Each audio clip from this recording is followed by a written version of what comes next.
ईश्वर का धन्यवाद हो आप सभी को। जय मसीह की। हमारे जीवन में अक्सर बहुत सी ऐसी परिस्थितियां हमारे जीवन में आती हैं जिसमें हमें निराशा हाथ लगती है और हम चाहकर भी उस निराशा को दूर नहीं कर सकते।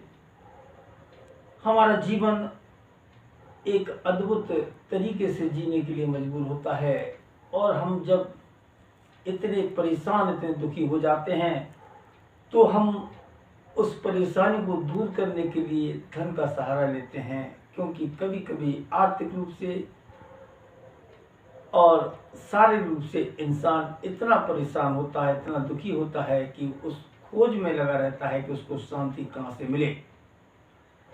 लेकिन बहुत से लोग हैं जो परमेश्वर के समीप हैं, जो प्रभु के नज़दीक में हैं, वो प्रभु में अपनी शांति खोजते हैं।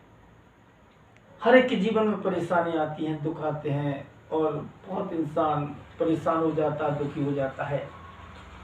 लेकिन बहुत से लोग परमेश्वर में अपनी खुशी ढूंढते हैं, परमेश्वर अपनी शांति ढूंढते हैं और अपने उद्धार के लिए कोशिश करते हैं कि प्रभु के द्वारा ही उनके जीवन का, संसार के हर एक जीवन का उद्धार हो सकता है। वचन में लिखा हुआ है कि हम प्रभु की खोज कैसे करें, प्रभु कहाँ का मिल सकता है और कैसे हम परमेश्वर को याद कर सकते हैं। हमारे समीप परमेश्वर रहे तो हमें परेशानियां नहीं होती, हमारे नज़दीक में परमेश्वर रहे तो हमें दुख हमारे दूर होते हैं। और जैसा कि व्यवस्था में उसका 4 अध्याय उसकी 29वीं आयत में लिखा हुआ है, परंतु वहाँ भी यदि तुम परमेश्वर को, यहोवा को ढूंढोगे तो मिल जाएगा। शर्त यह है कि तुम पूरे मन से और अपने सारे प्राण से उसे ढूंढो। प्रभु ने एक शर्त रखी है कि तुम अपने पूरे मन से और अपने पूरी शक्ति और प्राण से उसको ढूंढोगे तो वो तुम्हें मिल जाएगा। हमारा ढूंढना आधा अधूरा होता है। हम आधे अधूरे मन से परमेश्वर को ढूंढने की कोशिश करते हैं, लेकिन हमको खाली हाथ लौटना पड़ता है।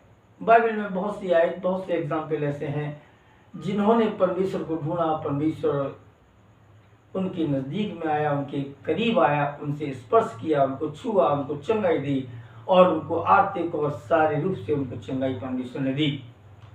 लूका 19 और उसकी 3री आयत में भी यही आया है कि एक नाटा और बहुत छोटा इंसान लेकिन पैसे वाला इंसान था, क्योंकि पैसा आपको खुशी नहीं दे सकता।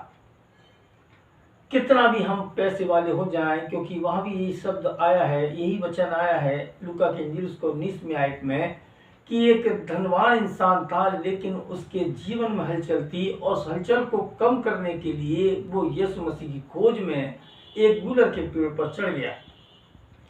बाइबल में लिखा हुआ है वो उसको देखना चाहता था। यहाँ इंसान का मन होता है परमेश्वर को ढूंढने का या खोजने का, परमेश्वर मिल जाता है। उसको कैसे पता होगा कि परमेश्वर घर से निकलने वाला है, मैं उसको देख लूंगा, या परमेश्वर की नजर उसके ऊपर पड़ेगी, क्योंकि हमें तो वहीं पर सीमित रहना है, यहाँ परमेश्वर की नजर पहुंचती हो। अपने आप को छिपाना नहीं है बल्कि एक्सपोज करना है, परमेश्वर के सामने उपस्थित रहना है, चाहे हम कितने भी बड़े पापी क्यों न सही, क्योंकि हर एक इंसान ने पाप किया। बाइबल कहती है हर एक इंसान ने पाप किया और परमेश्वर की महिमा से रहित है। हम पापी हैं, मैं पापी हूँ, लेकिन फिर भी मुझको अपने पाप को दूर करने के लिए परमेश्वर के समीप जाना है, ताकि परमेश्वर मेरे पाप को क्षमा करे, माफ करे और मेरे जीवन का परमेश्वर उद्धार करने पाए। क्योंकि जब तक हम उसको खोज नहीं लेते हमारे जीवन में शांति नहीं मिलती, क्योंकि पैसा हमको शांति नहीं दे सकता और पैसा उस दलदल में हमको धकेलता है कि हमको परमेश्वर से दूर ले जाता है। बाइबल में लूका 19 में आया है कि वो इंसान बहुत पैसे वाला था लेकिन उसके मन में हलचल थी और वो शांति की खोज में एक गूलर के पेड़ पर चढ़ गया। और जब वो चढ़ गया तो परमेश्वर उधर से जब निकले तो सबसे पहले नजर उसी के ऊपर गई, क्योंकि यीशु मसीह जानते थे ये उसको खोजने आया, ढूंढने आया है।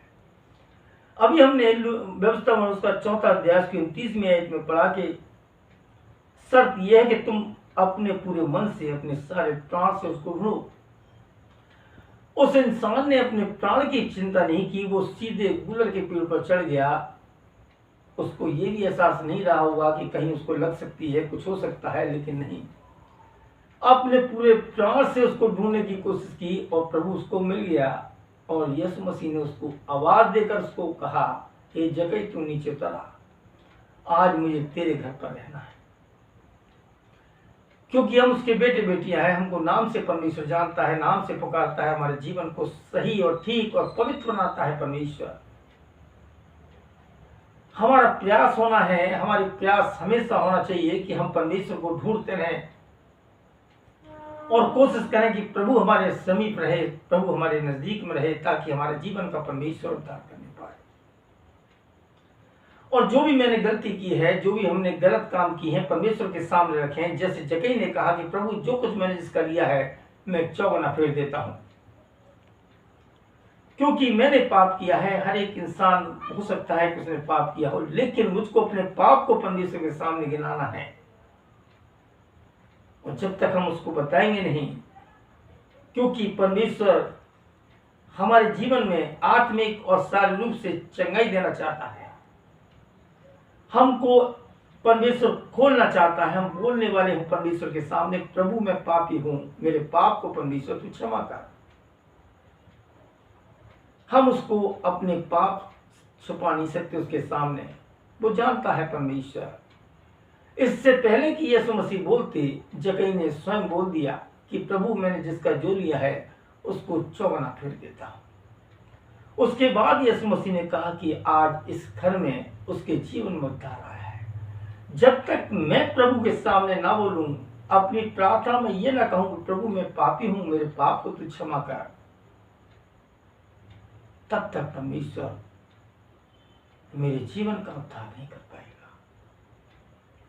और जब हम उसको खोज लेते हैं, उसको प्राप्त कर लेते हैं, तो हमें पैसों की आवश्यकता नहीं होती, क्योंकि सारी पूर्ति परमेश्वर हमारा करता है। हर एक तकलीफ से, हर एक परेशानी से, हर एक दिक्कत से प्रभु हमको बचाता रहता है। इसीलिए बाइबल में लिखा हुआ है कि मत डर, मैं तेरे साथ हूं।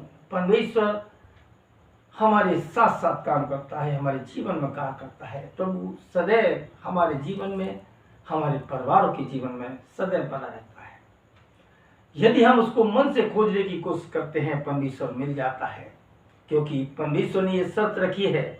और ये शर्त जब तक हम पूरी ना कर लें, परमेश्वर हासिल नहीं होता।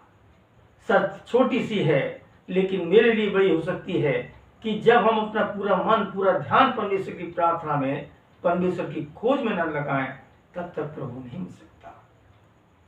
इसलिए मेरे जीजू, उसको खोजें, उसको ढूंढें और प्रार्थना करें, पूरे मन से प्रार्थना करें, ताकि प्रभु, आपका प्रभु, मेरा प्रभु आराम से हमारे नजदीक में हो, हमारे साथ साथ रहे, हमारे जीवन में प्रभु काम करे। प्रभु आप सबको बहुत आशीष देवे। आमीन।